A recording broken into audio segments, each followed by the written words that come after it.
la gamme changea, le ton monta. Son œuvre majeure est l'aventure ambiguë, conte du déchirement d'un immigré africain en Occident, pris entre deux cultures. L'aventure ambiguë que j'ai écrite n'est en quelque sorte qu'une espèce de témoignage de cette période de mon histoire, qui est aussi une période remarquable de l'histoire du Sénégal et du continent africain.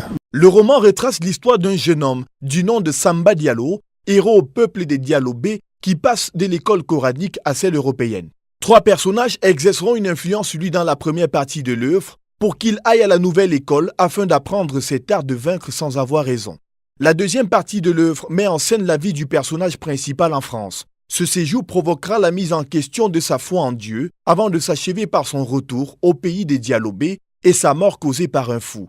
Devenu un classique de la littérature africaine, le livre reçoit le Grand Prix littéraire d'Afrique en 1962. Déjà depuis que j'étais à l'école primaire, j'avais un goût très prononcé pour la lecture, et également, n'est-ce pas, j'avais un certain don pour l'écriture. Et c'est donc la combinaison de ces 2 facteurs qui fait que j'ai fait les 2 ouvrages qui m'ont valu d'être considéré comme un écrivain. Jamais un sans 2. Son second ouvrage voit le jour en 1995 et est intitulé « Les gardiens du temple ». 5 ans après son indépendance, un pays africain qui ressemble fort au Sénégal est déchiré entre tradition et progrès, affirmation de soi et influence occidentale. Aussi, n'est-ce pas un hasard si la révolte éclate dans la communauté qui défend le plus farouchement ses coutumes ancestrales? Les Sessènes, eux, qui n'enterrent pas leurs morts, les recouvrent d'une mince couche d'argile avant de les placer debout dans un baobab creux. C'est aussi là un témoignage de la vie de mon pays et du Sénégal et de l'Afrique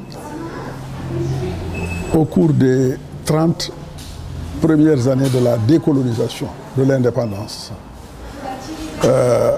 En partant de mon expérience personnelle, j'ai fait témoignage de ma vie et de la vie de nos différents pays.